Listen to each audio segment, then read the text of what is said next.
Praise the lord. ఈరోజు దేవుని వాక్యము. నిన్ను ఆశ్రయించు వారందరూ సంతోషించుదురు, నీవే వారిని కాపాడుదువు గనుక వారు నిత్యము ఆనందధ్వని చేయుదురు. దేవుని ఆశ్రయించినప్పుడు ఆయన మనల్ని కాపాడుతాడు. ఆ రక్షణలో నిజమైన శాశ్వతమైన ఆనందం వస్తుంది. రోజూ స్తుతితో జీవించే శక్తి కలుగుతుంది.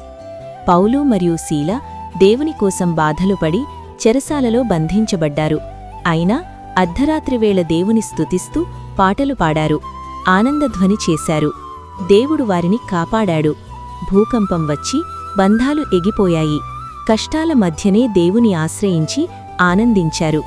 ఇదే విధంగా మనము కూడా దేవుణ్ణి ఆశ్రయించి ఆనందిద్దాం. ప్రార్థన. నా ప్రియ తండ్రి, నీ ఆశ్రయంలో నేను సురక్షితంగా ఉన్నాను. కష్టాల మధ్య కూడా నా హృదయాన్ని ఆనందంతో నింపి నిత్యం నిన్ను స్తుతించేలా చేయి.